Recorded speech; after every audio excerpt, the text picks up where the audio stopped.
this understanding of God being very much involved since the beginning of time in the marriage process, that you'll take to heart. May this be true for Zac and Cayla as you both purpose in your hearts to honor Christ in your home and to exercise patience and sacrifice for the good of one another. I encourage you to take your vows with earnest dependence on the grace of Christ. Zac, do you, before God and these witnesses, take this woman to be your lawfully wedded wife, and do you promise that from this day forward you will be her faithful husband, better or worse, for richer or poorer, in sickness and health, knocked down barrels, bad ground, the timer that didn't work or was read incorrectly, and to love and to cherish, even if she forgets to enter you in a big one, till death do you part? Cayla, do you before God and these witnesses take this man to be your lawfully wedded husband? And do you promise that from this day forward you will be his faithful wife, for better or worse, for richer or poorer, in sickness and in health, even though he breaks a barrier to win a big one, through dragging steers, through bad flags, to love and to cherish till death do you part? I do. Ephesians 4:2 says, be completely humble and gentle. Be patient, covering one another with love. Romans 12:10 says, be devoted to each other in love. Honor each other above yourself.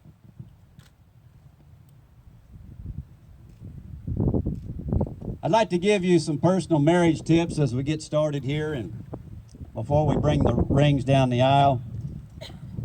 One of the things that got us through, my wife and I, 23 years of marriage is something somebody told us. I want to pass along to you guys and whoever else is listening.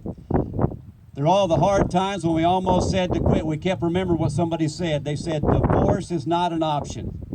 All right, just remember that.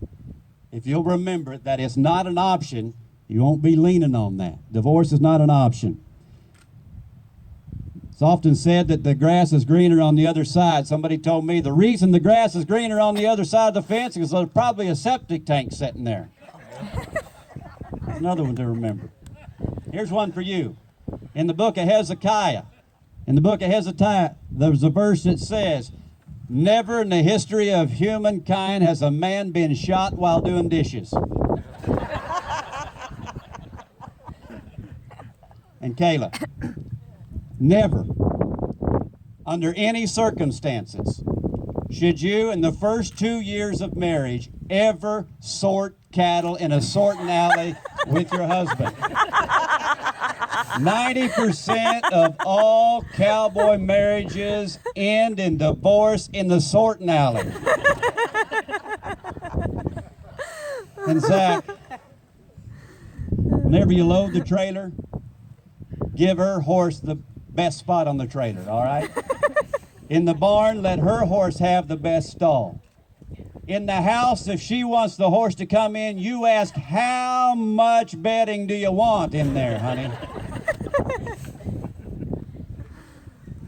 But seriously, the number one need for a woman, if it's not taught now, we got to plant a seed. It can go the other way, and that's what we're going to do. We're going to plant a seed, and the rest of you are going to pray this seed through what you do on a daily basis, and that waters that seed for this couple right here. And this is the number one need for women. They need to know that you love them. They need to hear, I love you. And Cayla, I need to tell you one other thing about men. We forget everything. We forget birthdays, we forget anniversaries, we forget to do what you told us to do 2 minutes ago. We forget stuff all the time. But the number one need for a man, there's actually 3 number one needs, but remember, men are forgetful. But the first thing you need to know, this is what men think about, food. All right, number 1 is food. Number 2 is the physical intimacy that comes with the marriage. Maybe not in that order. And number 3, I can't remember. All right.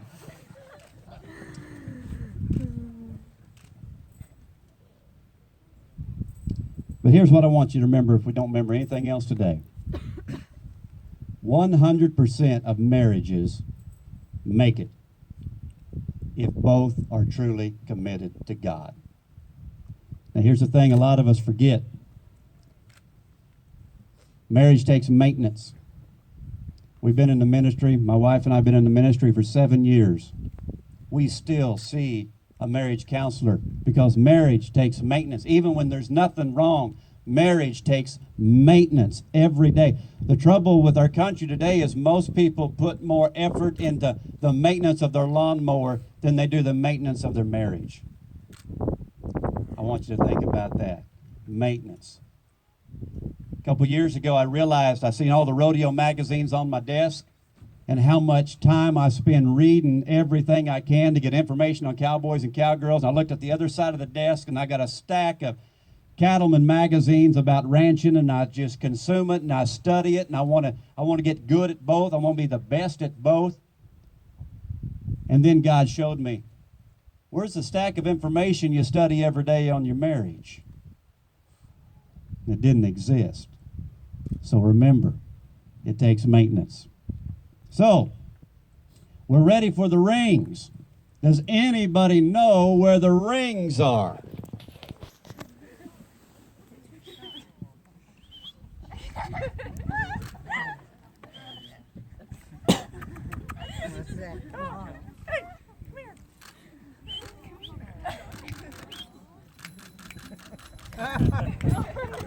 Is that Cayla's dog? That's Zac's, yeah. How about that?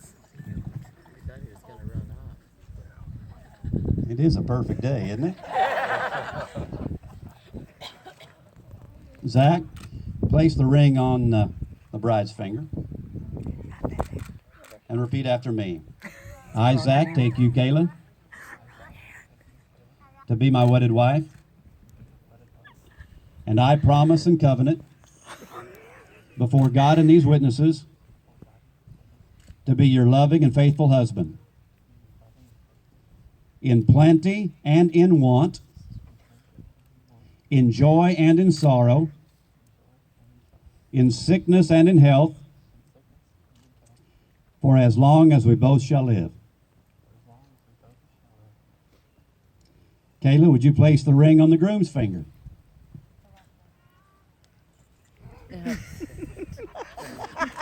Got big knuckles. You get that in a dally? Wrong hand. I, Cayla, take you, Zach, to be my wedded husband, and I promise and covenant before God and these witnesses to be your loving and faithful wife, in plenty and in want, in joy and in sorrow, in sickness and in health, as long as we both shall live.